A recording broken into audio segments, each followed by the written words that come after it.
ഇന്ന് പരിഹരിക്കപ്പെടാൻ പറ്റില്ല എന്ന് തോന്നുന്ന ഒട്ടനവധി പ്രശ്നങ്ങൾ. അപ്പോൾ നേരിട്ട് അതിനൊരു പരിഹാരം അന്വേഷിച്ച് ചിലപ്പോൾ കിട്ടില്ല. എന്ത് ചെയ്തിട്ടും ഈ പ്രോബ്ലം സോൾവ് ആവണില്ലല്ലോ എന്നൊക്കെ പറയുന്ന പ്രോബ്ലങ്ങളുടെ ആ ഒരു റൂട്ട് കിടക്കുന്നത് ചിലപ്പോൾ ഈ കൽപ്പനകളുടെ ലംഘനത്തിലൊക്കെ ആയിരിക്കും.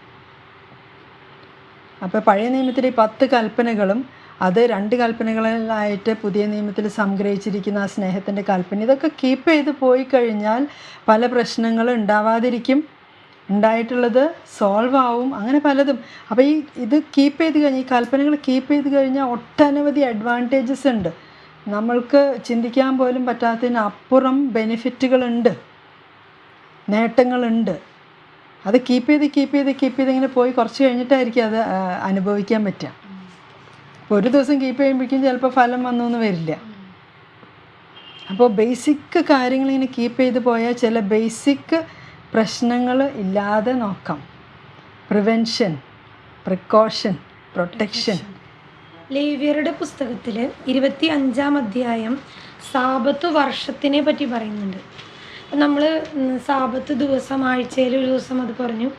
ഇവിടെ അവർ ചെയ്യുന്നത് ഒരു വർഷം, 7ാമത്തെ വർഷം ഈ സാബത്തിന് വേണ്ടി ഒരു ഹോൾ ഇയർ 6 വർഷം അധ്വാനിച്ച് പിന്നെ 7ാമത്തെ വർഷം മുഴുവൻ ദൈവത്തിന് വേണ്ടി കൊടുക്കുന്ന ഒരു ഭാഗമാണ്. അപ്പോൾ എനിക്കിത് വായിച്ചപ്പോൾ ഭയങ്കര സന്തോഷം തോന്നി. വിളവെടുപ്പുകൾ, കന്നുകാലികൾ, കൃഷിയൊക്കെ ഇറക്കണ സമയത്ത് 6 വർഷം ആ നിലം മുഴുവൻ ഫലം ഇങ്ങനെ തന്നുകൊണ്ടേയിരിക്കുകയായിരുന്നു. അപ്പോൾ അതിനൊരു ഗ്യാപ്പ് ദൈവമായ കർത്താവ് പറഞ്ഞപ്പോൾ അവരത് ചെയ്തു. അതിനുശേഷം കുറേ ഫലങ്ങൾ പുറപ്പെടുവിക്കുകയാണ് നെക്സ്റ്റ് ഇയർ തൊട്ട്. അപ്പോൾ എനി ടൈം നമ്മൾ ഈ സാബത്ത് ദൈവം പറഞ്ഞൊരു കൽപ്പന പാലിക്കുമ്പോൾ അതിൻ്റെ ഈ ഫ്രൂട്ട് മുന്നത്തേക്കാളും ഒന്നും കൂടി, കഴുകൻ്റെ കാര്യം പറഞ്ഞിട്ടില്ലേ, കഴുകൻ 40 വർഷം കഴിയുമ്പോൾ ഈ നഖവും കൊക്കൊക്കെ ഒടിച്ച് കളഞ്ഞിട്ട് കുറച്ച് നാൾ ഇരിക്കും.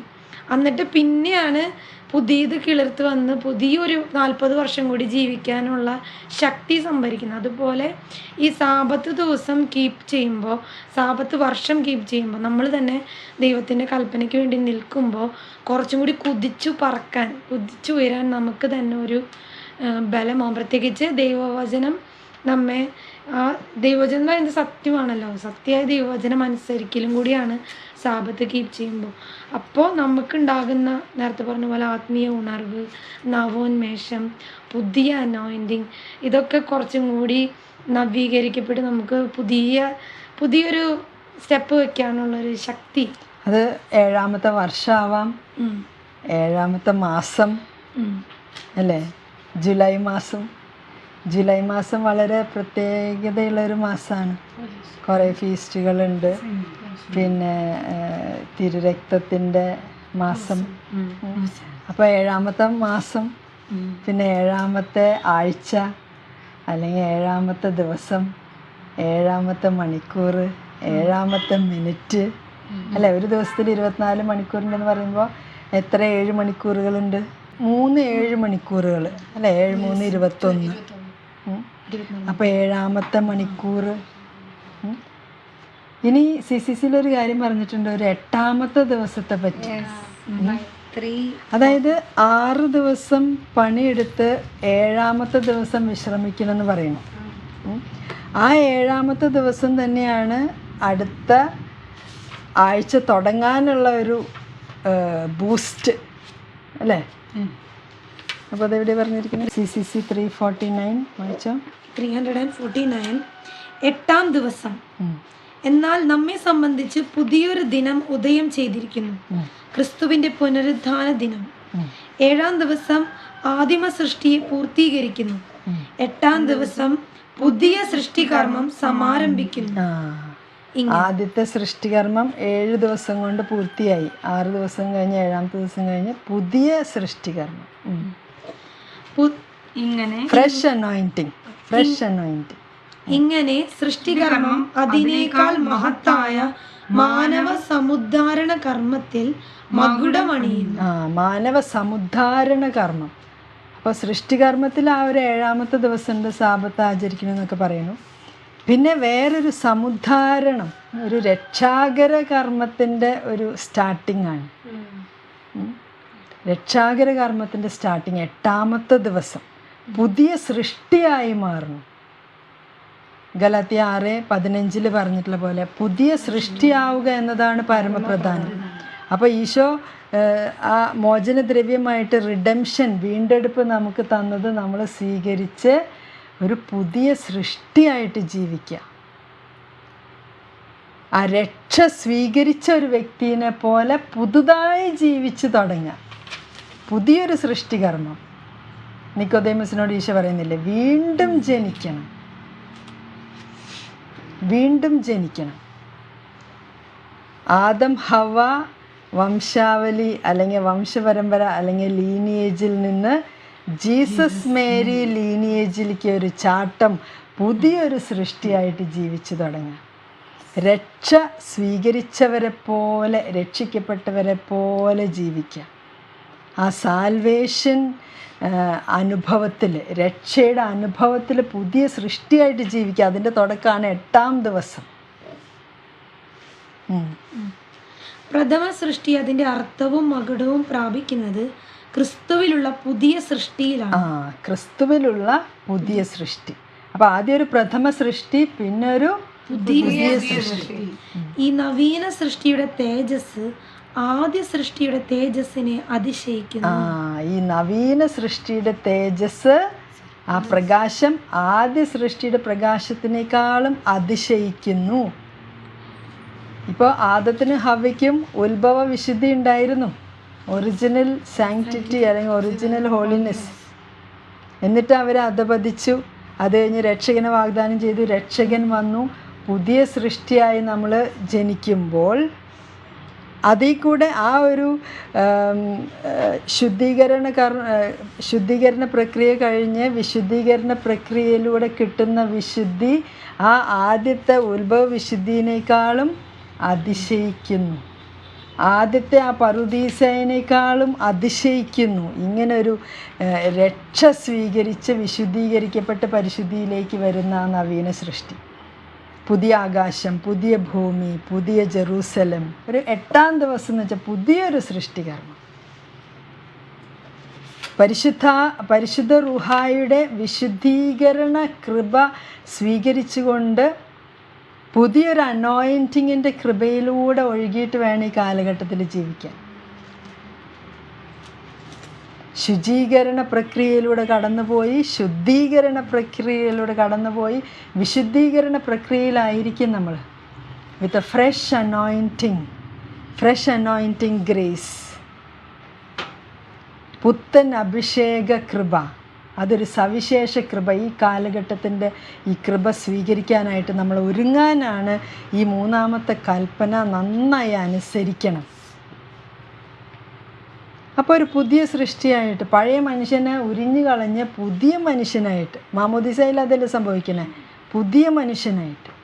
അപ്പോൾ ഒരു കുഞ്ഞ് ജനിച്ചു വീണു, സൃഷ്ടി ആയിട്ട് ജനിച്ചു വീണു, മാമോദിസയിലൂടെ മകനോ മകളോ ഒക്കെ ആവുന്നു, പുതിയ സൃഷ്ടിയായി, ദൈവത്തിൻ്റെ മകനും മകളായിട്ട്.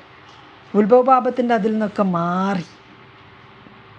അതുകൊണ്ട് കുഞ്ഞുങ്ങൾ ജനിച്ചിട്ട് മാമോദിസ കൊടുക്കാൻ, ബാപ്റ്റിസം കൊടുക്കാൻ വൈകിക്കരുത്. അവർക്കും പുതിയ സൃഷ്ടികളായിട്ട് ജീവിക്കണം. ഉത്ഭവപാപത്തിൻ്റെ കെട്ടുപാടുകളിൽ നിന്നൊക്കെ ഫ്രീ ആയിട്ട് ആ കുഞ്ഞുങ്ങൾക്ക് ജീവിക്കണം. അപ്പോൾ ഈ 3-ാമത്തെ കൽപ്പന നമ്മൾ എന്തിനു സഹായിക്കും? ഒരു നവോന്മേഷത്തോടുകൂടെ പുതിയ സൃഷ്ടികളായിട്ട് ജീവിക്കാനായിട്ട് പറ്റും. അപ്പോൾ പഴയ ചില ആവശ്യമില്ലാത്ത ചിന്താരീതികൾ, ചിന്താഗതികളൊക്കെ മാറി പുതിയ ചിന്താരീതിയിലേക്ക്, പുതിയ ചിന്താഗതിയിലേക്ക്, ക്രിസ്തു ചിന്തിക്കുന്ന പോലെ ചിന്തിച്ച് ക്രിസ്തുവിൻ്റെ മനസ്സോടുകൂടെ, ക്രിസ്തുവിൻ്റെ ഹൃദയത്തോടുകൂടെ ജീവിക്കാൻ പറ്റും. So take the 3rd commandment very very seriously. ഞായറാഴ്ച എങ്ങനെ കുറച്ചും കൂടെ നമുക്ക് നന്നായിട്ട് ആ ദിവസം എങ്ങനെ ഒരുങ്ങാമെന്നുള്ളൊരു കാര്യം പറഞ്ഞു തരാൻ വേണ്ടി, അങ്ങനെ ഷെയർ ചെയ്യാൻ വേണ്ടി ഞാൻ ആഗ്രഹിക്കുന്നത്. ഇപ്പോൾ നമ്മൾ ഇത്രയും ദിവസവും ചെയ്ത ദൈവവചനമൊക്കെ നമ്മൾ വായിക്കുന്നുണ്ട്. ഞങ്ങൾക്കൊരു എക്സ്പീരിയൻസ് ഉണ്ട്. ഞങ്ങളൊരു മിഷന് വേണ്ടി ഒരു ഹൗസിൽ പോകാനിടയായി. അപ്പോൾ അവിടുത്തെ ആ ഒരു വല്യപ്പച്ചൻ ഒരു ദിവസം 8 ജപമാല ചെല്ലുന്നുണ്ടെന്ന് പറഞ്ഞു. അപ്പോൾ 70-80 വയസ്സ്, അതിൻ്റെ മോള്, അത്രയും പ്രായം ആയിക്കൊണ്ടിരിക്കുന്ന ഒരു അപ്പച്ചനാണ്. അപ്പോൾ 8 ജപമാല ചെല്ലുന്നുണ്ടെന്നൊക്കെ പറഞ്ഞപ്പോൾ ശരിക്കും ഞാനൊക്കെ മൂക്കത്ത് കൊന്ത ചെല്ലുന്നുണ്ടെങ്കിൽ ആ ദൈവത്തോടുള്ള ആ ഒരു വിശ്വസ്തത എത്രമാത്രം കാണിച്ചിട്ടാണ് ഇങ്ങനെ ജപമാല ചെല്ലുന്നത്. എന്നിട്ട് പരിശുദ്ധ കുർബാനയ്ക്ക് എല്ലാ ദിവസവും പോകുന്നുണ്ട്. മുഴുവനും ആ ഹൗസ് നിയോഗം വെക്കണം അല്ലേ, നിയോഗമുണ്ട്. പിന്നെ ഞങ്ങളോടൊക്കെ ഒത്തിരി ദൈവവചനം പറഞ്ഞു. വാ തുറന്നാൽ ആ വല്യപ്പച്ചനും അവിടുത്തെ വല്യപ്പച്ചനും വല്യമ്മച്ചിയൊക്കെ വാ തുറന്നാൽ ദൈവവചനമാണ് അവരുടെ വായിൽ നിന്ന് വരുന്നത്.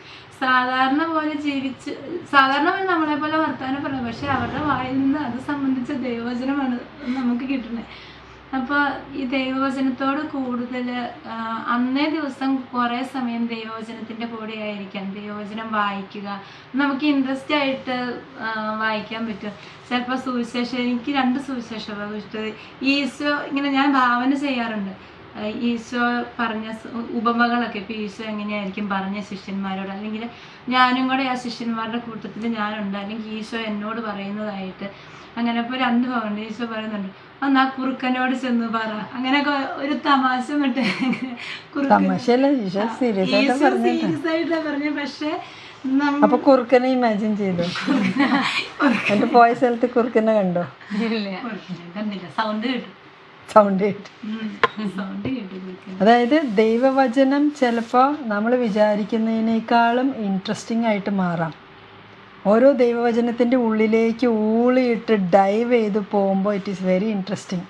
അതിനൊക്കെ സാബത്ത് ദിവസം ഉപയോഗിക്കാം. ദൈവവചനം കൂടുതൽ ശ്രവിക്കാൻ, ദൈവവചനം ധ്യാനിക്കാൻ, ദൈവവചനത്തിൻ്റെ ആ മധുരം ആസ്വദിക്കാൻ. അങ്ങനെ ഒരു നിത്യസത്യങ്ങളിലേക്കും സ്വർഗീയ രഹസ്യങ്ങളിലേക്കൊക്കെ നമ്മളൊരു പിക്നിക്കിന് കൊണ്ടുപോകും ഓരോ ദൈവവചനം. അപ്പം അങ്ങനെ പോയി അങ്ങനത്തെ ഒരു ആഹാ എക്സ്പീരിയൻസിലേക്ക് നമുക്ക് വരാനായിട്ട് പറ്റും. സാബത്ത് ദിവസം അതിന് ഉപയോഗിക്കണം. അത് കൃത്യം നമ്മൾ ഇങ്ങനെ റെഡിയാക്കി വെക്കണം. സാബത്ത് ദിവസം 1 മണിക്കൂർ ദൈവവചനം ധ്യാനിക്കും. അല്ലെങ്കിൽ ഇങ്ങനെ ധ്യാനിക്കാം അങ്ങനെ പറഞ്ഞു വിട്ടിട്ട് പിന്നെ അയ്യോ സമയം പോയി എന്ന് പറയും. സാബത്ത് ദിവസം പോലും 10 മണി തൊട്ട് 11 മണി വരെ അങ്ങനെ നിശ്ചയിക്കണം. സമയവും സ്ഥലവും നിശ്ചയിക്കണം, എന്നാലേ കാര്യങ്ങൾ നടക്കും. അല്ലെങ്കിൽ നമ്മളിങ്ങനെ മാറ്റിവെച്ച് പോസ്റ്റ്പോൺ ചെയ്ത് അങ്ങനെ പോകും. ദൈവവചനത്തിൻ്റെ മാധുര്യം ആസ്വദിക്കാൻ കഴിയട്ടെ. ഏതാ സങ്കീർത്തനം? ദൈവത്തിൻ്റെ ആലയത്തിൽ ഒരു കാര്യം മാത്രം. 27:4. One thing I also love, that will I seek after, to live in the house of the Lord all the days of my life, to behold the beauty of the Lord and to inquire in His temple. To behold the beauty of God. ദൈവത്തിൻ്റെ ആ സൗന്ദര്യം ആസ്വദിക്കാൻ പറ്റും, മാധുര്യം ആസ്വദിക്കാൻ പറ്റും ദൈവവചനത്തിൻ്റെ ഉള്ളിലേക്ക് പോയി കഴിഞ്ഞാൽ. നമുക്ക് ദൈവവചനം വായിക്കാൻ തന്നെ സമയമില്ല, പിന്നെ ഇങ്ങനെ ഉള്ളിലേക്ക് പോകണല്ലേ. വായിച്ച് ധ്യാനിച്ചാണ് അതിൻ്റെ ഉള്ളിലേക്ക് ഇങ്ങനെ ഡൈവ് ചെയ്ത് പോവാം. ഇവിടെ ഞങ്ങൾ ഫയർ പറക്കുകയാണ്. So it's hidden under the leaves, we have to search for it. അതുപോലെ തന്നെ നമ്മുടെ ഓരോ വിശുദ്ധ ജീവിതങ്ങൾ എടുത്തു കഴിഞ്ഞാൽ അതിലിങ്ങനെ ഒരു കാര്യം പറഞ്ഞിട്ടുണ്ട്, 1 point ഡൈവിങ്. ഇപ്പോൾ നമ്മൾ സ്വിമ്മിംഗ് പൂളിൽ പോകുമ്പോൾ we cannot swim over all the waters. അതിൽ ഒരു പോയിന്റ് കണ്ടുപിടിച്ചിട്ട് അതിലേക്ക് ഡൈവ് ചെയ്തിട്ടാണ് പിന്നെ ഡെപ്തിലേക്ക് നമ്മൾ സ്വിം ചെയ്യുന്നത്. അതുപോലെ തന്നെ വിശുദ്ധ ജീവിതം അല്ലെങ്കിൽ നമ്മൾ തന്നെ വിശുദ്ധിയിൽ വളരാൻ ഒരു പോയിന്റ് എടുത്തിട്ടായിരിക്കും, അല്ലെങ്കിൽ ഒരു ക്വാളിറ്റി അല്ലെങ്കിൽ ഏതെങ്കിലും ഒരു വെർച്വലായിരിക്കും നമ്മൾ ഫോക്കസ് ചെയ്ത് ഡീപ്പായിട്ട് അതിലേക്ക് വിശുദ്ധിയിലേക്ക് വളർന്നു വരിക. ഇപ്പോൾ ഫോർ എക്സാമ്പിൾ വിശുദ്ധ Yohannan, the evangelist, the disciple of Jesus, saint John, ആ വിശുദ്ധൻ്റെ മെയിനായിട്ട് he's the apostle, he's the disciple. മെയിനായിട്ട് നമ്മൾ കാണുന്നത് ലവ്, ആ ഒരു സ്നേഹത്തിൻ്റെ അപ്പസ്തോലം. ഇപ്പോൾ നമ്മൾ ഈ വിശുദ്ധ യോഹന്നാനോട് ചോദിച്ചാൽ എന്താ പറയാനുള്ളത്? അപ്പോൾ അത് മാത്രം പറയാനുള്ളൂ, ദൈവം സ്നേഹമാകുന്നു. അതാണ് യോഹന്നാൻ്റെ സുവിശേഷത്തിൽ നമ്മൾ മോസ്റ്റ്ലി അതാണ് കാണുന്നത്. പിന്നെ യോഹന്നാൻ്റെ ലെറ്ററിൽ നമ്മൾ നോക്കുമ്പോൾ എന്താ പറയണേ? ദൈവം സ്നേഹമാകുന്നു, മക്കളെ എന്ന് പറഞ്ഞിട്ട് ദൈവം സ്നേഹമാകുന്നു. ദൈവത്തെ സ്നേഹിക്കാനുള്ള ആ ഒരു കൽപ്പന, അതാണ് മെയിനായിട്ട്. ദൈവം സ്നേഹമാകുന്നു, അതാണ് മെയിനായിട്ട് എപ്പോഴും വിശുദ്ധ യോഹന്നാൻ എന്ന് പറയാനുള്ളൂ. അതുപോലെ തന്നെ വിശുദ്ധ അൽഫോൻസാമ പറയുന്നത് എപ്പോഴും ആ സഹനത്തിലൂടെ ദൈവത്തെ സ്നേഹിക്കുകയാണ്. അപ്പോൾ വിശുദ്ധ അൽഫോൻസ സഹിക്കുകയാണെങ്കിൽ എപ്പോൾ ചോദിച്ചാലും ഞാൻ സ്നേഹിക്കുകയാണ് അത് മാത്രം പറയാനുള്ളൂ.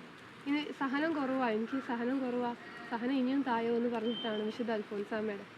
വേറെ എന്തെങ്കിലും വിശുദ്ധയുടെ ഇങ്ങനെ ഓർമ്മ വരുന്നുണ്ടോ? 1 പോയിന്റ് ആയി കൊച്ചു ത്രേസ്യ പുണ്യവതിയുടെ ഓർക്കുന്നുണ്ട് ദാറ്റ് ചെറിയ ചെറിയ കാര്യങ്ങൾ വലിയ സ്നേഹത്തോടെ ചെയ്യുന്നത്. That is very small things ആയിരിക്കും. മേ ബി ഈ പയർ പൊട്ടിക്കുന്നത് തന്നെ I can imagine in case പയർ പൊട്ടിച്ചിട്ടുണ്ടെങ്കിൽ ഇത് വളരെയധികം സ്നേഹത്തോടെ ആസ് ഇൻ ദൈവസ്നേഹത്തോടെ. അപ്പോൾ ഓരോ ആത്മാവിനായിരിക്കും ദൈവത്തെ സ്നേഹിക്കുക എങ്ങനെയാ? ആത്മാക്കളെ നേടിക്കൊണ്ട് സെൽഫ് സാക്രിഫൈസ് ചെയ്തുകൊണ്ട് ആത്മാക്കളെ നമുക്ക് നേടാം. സോ ഈ ഒരു ചെറിയൊരു പെയിനല്ല, കൊച്ചു ത്രേസ്യക്ക് കുറേ പെയിൻസ് ഉണ്ടായിരുന്നു. പക്ഷെ ആ പെയിനിലൂടെ സന്തോഷത്തോടെ ചെയർഫുള്ളി കർത്താവിനെ സ്നേഹിക്കാൻ വേണ്ടിയിട്ട് ഓരോ ആത്മാവ് എന്നതുപോലെ ഈ പയറുകളെ പൊട്ടിച്ചു. ദാറ്റ് ഈസ് ലൈക്ക് ആത്മാക്കളെ നേടാൻ എന്നൊരു ഉദ്ദേശത്തിൽ, യേശുവിൻ്റെ ദാഹം ശമിപ്പിക്കാം എന്നൊരു ഉദ്ദേശത്തിൽ. പിന്നെ ഇത് വിശുദ്ധനാ ഇങ്ങനെ ഓർമ്മ വരുന്നത്? സെയിന്റ് ആന്റണി ഏതാണെന്നറിയോ? സെയിന്റ് ആന്റണിയുടെ എനിക്ക് ഒരു കാര്യം എനിക്ക് ഉറപ്പായിട്ടുണ്ട്, ദാറ്റ് കാണാതെ പോയ കാര്യങ്ങളുടെ മധ്യസ്ഥനാണ്. കാണാത്ത കാര്യങ്ങൾ തിരിച്ചു കിട്ടാൻ വേണ്ടിയായിട്ട്. സോ അതിനു വേണ്ടി I am sure Saint Antony must have done something in his life as in like ഈ ദൈവവചനത്തിൽ തിരങ്ങിയിട്ടുണ്ടാവും എവിടെയാണ് കർത്താവ് എനിക്ക് വേണ്ടി ഒളിപ്പിച്ചു വെച്ചിരിക്കുന്ന നിധി. അപ്പോൾ ഈ നിധി കുറേ ജീവിതത്തിൽ തിരഞ്ഞ് ദൈവവചനത്തിൻ്റെ നിധി തിരഞ്ഞെടുത്തുകൊണ്ട് നമുക്ക് പെട്ടെന്ന് സാധനങ്ങൾ കണ്ടുപിടിക്കാൻ ചിലപ്പോൾ അതായിരിക്കും സെയിന്റ് ആന്റണീൻ്റെ ഒരു കാര്യം. പിന്നെ ഈ വിശുദ്ധ ഷാർബലിനെ പറ്റി ഇങ്ങനെ കേട്ടിട്ടുണ്ട്.